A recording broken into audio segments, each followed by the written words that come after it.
Bonjour à tous, aujourd'hui on se retrouve pour la vidéo habituelle de fin d'année sur les chaînes Booktube, c'est-à-dire les top flops de l'année. Mais moi j'ai décidé de faire la vidéo les lectures livresques awards. C'est-à-dire que je vais décerner des prix par rapport à des thématiques sur les lectures que j'ai faites sur l'année 2019. Pour revenir rapidement sur les chiffres de la chaîne Aline au pays des pages niveau lecture, ça a été moins prolifique que l'année dernière, puisque l'année dernière j'avais lu un total de 53 livres il me semble, et cette année a été moins prolifique puisque j'ai lu 37 livres au total. Voilà, hein, les mental breakdowns ça a été au top en 2019, c'était merveilleux. Du coup forcément moins de lecture, mais ça ne veut pas forcément dire que j'ai fait de moins bonnes lectures. Eh que nenni. Puisque en 2019, vous avez certainement pu le remarquer, en 2019, mes convictions féministes et mes convictions tout court en fait sur pas mal de sujets ont été mises à l'épreuve et j'ai beaucoup réfléchi sur moult thématiques en 2019 et mes lectures étaient souvent orientées vers ces questionnements sur le féminisme, sur le racisme, sur énormément de choses qui m'intéressent et sur lesquelles je veux me renseigner, et du coup j'ai quand même fait pas mal de bonnes lectures, même si le nombre de coups de cœur est quand même assez bas, hein. Si je ne me trompe pas, j'ai eu 4 ou 5 coups de cœur. Ce qui est pas ouf, hein. Sur 37 lectures, 4 ou 5 coups de cœur, c'est pas vraiment beaucoup, mais ce sont quand même des lectures qui m'ont énormément plu et je vais commencer à décerner les awards. On va commencer avec un genre que je n'ai pas beaucoup lu cette année, je le regrette beaucoup, mais quand j'ai fait la rétrospective de mes lectures 2019, je voulais forcément faire un award pour ces deux lectures. La Révélation historique award. Donc c'est des livres qui se passent forcément dans une période historique, et les nommés dans cette catégorie sont Le bal des folles de Victoria Mass et La fabrique des salauds de Chris Kraus. On va tout de suite voir qui a eu cet award. La fabrique des salauds de Chris Kraus. C'est aussi le livre où je me suis rendu compte que les grosses briques, il fallait pas que j'en ai peur parce que La fabrique des salauds fait un peu plus de 930 pages. C'est une belle bricasse, mais j'ai adoré, c'était fantastiquement bien écrit, c'était historiquement intéressant puisque j'ai découvert plein de choses sur cette période historique qui m'intéresse énormément, c'est-à-dire la Seconde Guerre mondiale, et surtout on le voit du point de vue des méchants, des salauds, hein, comme le titre l'indique, et c'était vraiment hyper intéressant, et c'est là que je me dis qu'en 2020 j'aimerais bien essayer de sortir, parce que j'ai des belles briques hein, dans ma palle, et j'aimerais bien essayer de les sortir parce que les briques, c'est trop bien. Les briques, c'est super bien. Comme je vous le disais en introduction, ma chaîne a pris un tournant un peu plus féministe, un peu plus militant sur certaines choses, sur certains sujets, sur certains points. Je devais décerner un award sur cette thématique et la révélation uppercut de l'année. Uppercut, c'est-à-dire que ça m'a donné un uppercut à l'estomac et que ça m'a un petit peu chamboulé, ça m'a remis les idées en place et tout ça, donc... Oui, j'aime bien le titre de cet award. J'étais assez contente de l'avoir trouvé. Et donc là, on va plus s'orienter sur le racisme et sur la description du racisme dans les livres que j'ai lus. Les nommés dans la catégorie Révélation uppercut dans l'estomac de l'année sont Sweet 16 de Anne-Lise Heurtier, The Hate You Give de Angie Thomas et Noir n'est pas mon métier d'un collectif d'actrices noires françaises. Et le lauréat de la Révélation uppercut dans l'estomac est... En sachant que tous m'ont donné un uppercut à l'estomac. C'est juste qu'il a fallu que j'en choisisse un seul, et ça a été assez compliqué, mais j'en ai choisi un, et celui que j'ai choisi c'est Noir n'est pas mon métier. Parce que ça m'a ouvert les yeux sur pas mal de choses, ça m'a ouvert les yeux sur la condition des actrices noires françaises, qui n'est pas souvent révélée, hein. On s'oriente souvent sur les États-Unis puisqu'ils sont un peu plus... voilà quoi, je vais pas épiloguer, mais on n'a pas vraiment on a rarement, enfin en tout cas j'ai rarement vu de point de vue sur les actrices noires françaises, et ça a été hyper intéressant de lire ce livre puisque ça m'a ouvert les yeux sur pas mal de clichés qu'on peut retrouver dans les comédies françaises et dans les autres films français, hein, voilà, et puis comme je vous le disais dans ma vidéo chronique, le deuxième témoignage sur Balance ton poulpe. Alors ça, encore aujourd'hui, quand j'y pense, mais j'ai envie de frapper un mur. Ce témoignage m'avait donné la nausée totale, j'avais envie de vomir dans la voiture, en plus j'étais dans la voiture en train de revenir de vacances, donc j'étais vraiment dans un bon mood et ce témoignage m'a plombé le moral et tout le livre en général m'a plombé le moral puisque la réalité n'est pas forcément aussi belle que ce qu'on voudrait nous faire voir. Comme dit dans la révélation uppercut dans l'estomac de l'année, tous m'ont donné des uppercuts dans l'estomac, mais celui-ci il a été beaucoup plus violent parce que ça me touche un peu plus puisque étant française blanche, je n'ai pas conscience de je n'ai pas conscience des discriminations que subissent les actrices noires françaises. J'ai un peu plus de consistance avec les actrices noires américaines, mais forcément, vu que c'est aux États-Unis, ça me touche un peu moins niveau territoire, niveau nationalité, etc. Donc, noir n'est pas mon métier. Lisez-le. Ensuite, un peu dans la même thématique, nous avons la révélation rageante de l'année 2019. Ça, ce sont les lectures qui m'ont, à un moment donné envie de hurler, donné envie de donner des coups de poing à des murs, voilà, ou à des gens aussi, plus souvent à des gens d'ailleurs.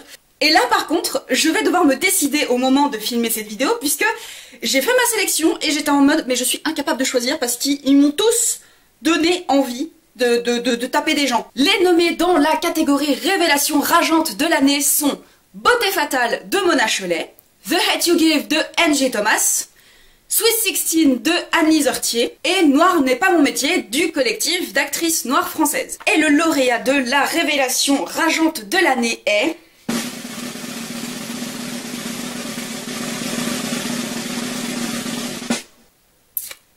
Oui, j'essaye encore de me décider. J'essaye encore d'arrêter mon choix. Beauté fatale de Mona Chollet. Toutes les thématiques du racisme me touchent évidemment, puisque les autres livres touchent du racisme et ils m'ont tous donné envie de frapper des gens, hein, forcément. Mais Beauté fatale, puisque ça traite d'un sujet qui me touche un peu plus, puisque c'est le rapport au corps, le rapport à la chirurgie esthétique, le rapport au complexe qu'on nous donne sur le corps des femmes. C'est un truc qui m'a un peu plus touchée, qui m'a fait un peu plus rager, donc je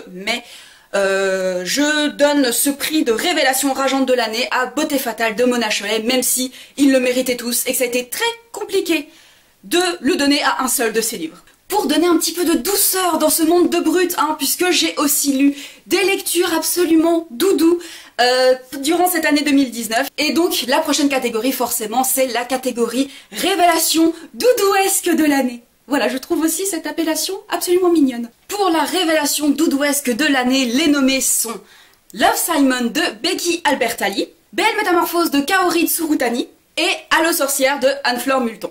Je me suis rendu compte au moment de faire cette sélection que je n'avais pas parlé de Love Simon. A priori, je n'ai pas parlé de Love Simon sur ma chaîne. Et je suis absolument outrée. Toutes les lectures qui sont là ont été des lectures qui m'ont fait énormément de bien, puisque ce sont des livres qui sont arrivés à un point nommé pour me donner du réconfort, pour me faire du bien. Love Simon c'était plus en début d'année, Belle Métamorphose je viens de le découvrir et je vous en parlerai très très vite sur la chaîne, puisque il y aura le tome 3 qui sortira en janvier, donc je pense que j'attendrai d'avoir lu le tome 3 pour vous en parler, mais c'est... une petite pépite. Et puis Allo sorcière, vous connaissez ma passion pour Allo sorcière de Anne-Fleur Multon. J'attends là aussi le tome 3 avec impatience. Et le lauréat de la catégorie lecture doudouesque de l'année est... Belle Métamorphose de Kaori Tsurutani. Je ne pouvais pas ne pas donner le prix de la révélation doudouesque de l'année à Belle Métamorphose. Je ne pouvais pas ne pas le donner à Belle Métamorphose. Même si Love Simon et Allo sorcière le méritent amplement aussi. Belle Métamorphose réunit absolument tout ce que j'aime pour les lectures doudouesques. Je vous en parle vraiment très très vite sur la chaîne, je vous le promets. Parce que cette série de mangas mérite d'être beaucoup plus connue. Parce que c'est absolument adorable. Voilà. Je ne vais pas m'étaler, ce n'est pas le sujet. Mais... là déjà, lisez Belle Métamorphose. Je vous en parlerai très vite, mais lisez Belle Métamorphose. Et du coup, pour rester dans le côté japonisant de mon année 2019, puisque j'ai eu en 2019 une réelle envie, enfin c'était plus sur la fin, mais en 2019 j'ai eu une très très forte envie de lire des choses en rapport avec le Japon. Et j'ai fait quelques achats dernièrement sur justement des lectures qui parlent du Japon. Je trouve le Japon absolument fascinant et c'est un pays que j'aimerais énormément visiter. Et du coup, j'ai fait une catégorie révélation japonisante de l'année. Et donc on va passer aux nommés, bien évidemment. Les nommés pour la catégorie révélation japonisante de l'année sont La fille qui tressait les nuages de Céline Chevet, BL Métamorphose de Kaori Tsurutani et La fille de la supérette de Sawaka Murata. Et le lauréat pour la catégorie révélation japonisante de l'année est... La fille de la supérette. C'est un livre qui fait 150 pages, que j'ai lu aussi courant du mois de décembre, donc je n'ai pas encore eu le temps d'en parler sur ma vidéo, mais je vous en ferai bien évidemment une chronique. C'est un livre que j'ai lu courant du mois de décembre, et ne vous inquiétez pas, il va y avoir une chronique prochainement sur la chaîne, bien évidemment. Et tout ce que je peux dire, c'est que je n'ai jamais été autant captivée par une femme qui range des onigiri dans un kombini. Les premières pages, c'est ça. Keiko, donc le personnage principal, qui range des onigiri dans le kombini dans lequel elle travaille, et j'étais totalement captivée. Voilà, c'est... je n'ai jamais été autant captivée par quelqu'un qui range quelque chose dans un rayon. Le reste est bien évidemment tout aussi merveilleux, tout aussi super bien, critique de l'uniformisation de la société japonaise et ode à la singularité. Je vous en ferai une chronique tout bientôt, mais la fille de la supérette est vraiment super bien.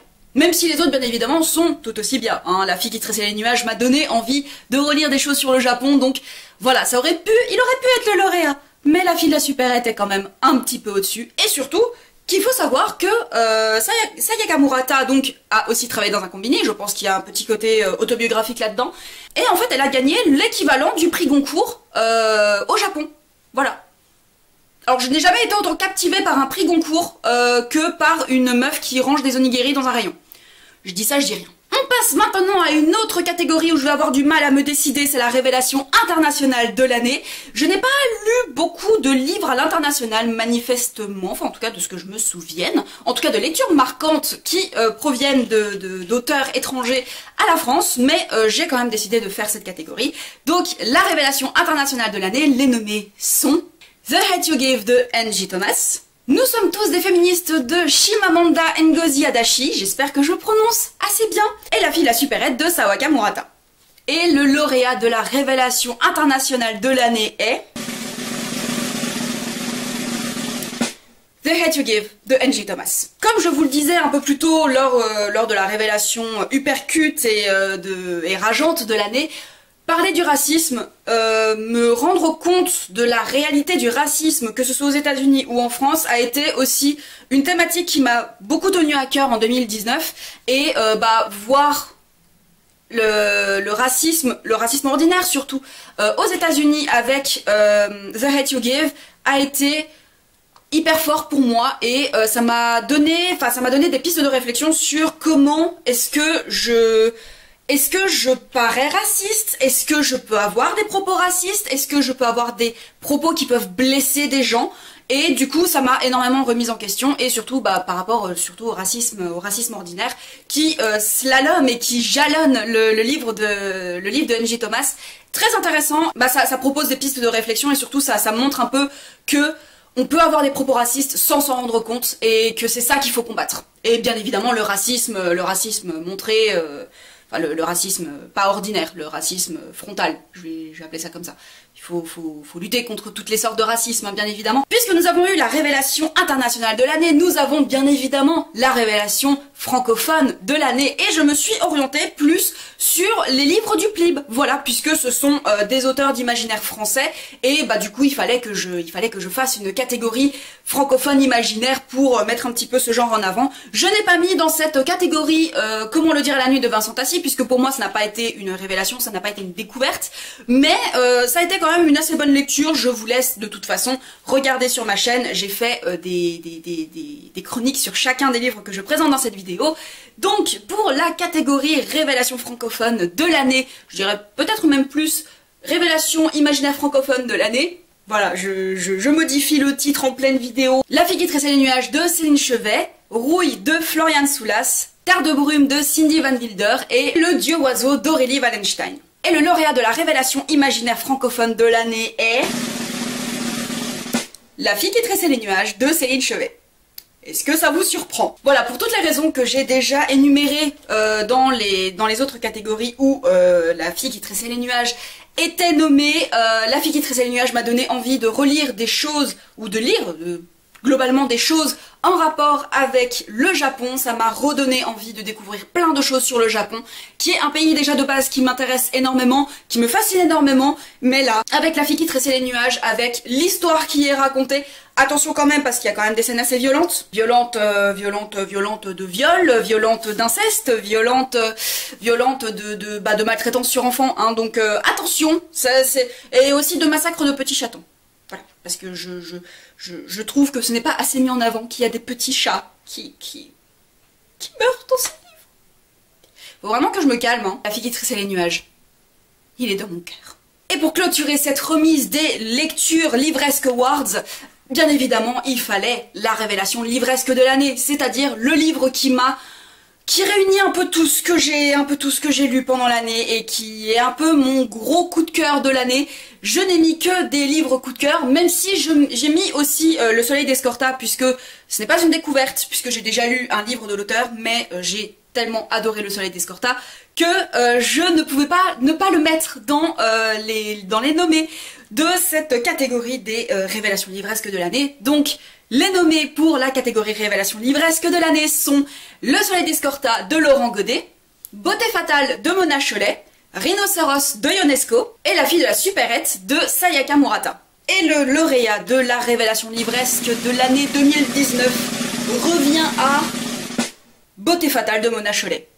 Là encore, est-ce que ça surprend quelqu'un? J'ai passé toute l'année 2019 à vous dire que ce livre était super, que ce livre m'a fait rager, que ce livre m'a donné des pistes de réflexion sur le corps, sur les complexes, sur comment se débarrasser des complexes, sur comment est-ce que les femmes racisées aussi sont poussées à s'orienter vers la beauté occidentale. Enfin bref, ce livre traite d'énormément de sujets qui me touchent, puisque ça a un rapport avec le corps, ça a un rapport avec le rapport fait au corps. Je ne pouvais pas ne pas mettre ce prix sur Beauté fatale de Mona Chollet. Et c'est tout pour cette vidéo sur les lectures livresques awards. J'espère que cette vidéo vous aura plu et que le côté un petit peu énergique ne vous aura pas trop fait peur, mais j'avais un petit peu envie de sortir des sentiers battus, j'avais envie de sortir, voilà, d'être debout, hein, puisque pour une fois je suis debout dans mon décor. Et bien évidemment, n'hésitez pas à me donner en commentaire votre top lecture de 2019, parce que comme vous le savez, hein, ça peut toujours donner des idées lecture. Je vous souhaite une très bonne journée, une très bonne année, qu'elle vous donne tout ce que vous avez besoin, tout ce dont vous avez besoin, tout ce dont vous avez envie. Que vous ayez la santé physique, mais aussi la santé psychologique. Je vous souhaite absolument tout le bonheur du monde. Je vous souhaite d'être heureux, je vous souhaite que cette année 2020 se passe mieux que l'année 2019, puisque dans mon cas ça a été assez compliqué. Mais je nous souhaite de relever toutes les épreuves, tous les défis que 2020 va nous donner et de profiter des bons moments. Voilà. Je vous souhaite une très bonne journée et de très belles aventures au pays des pages.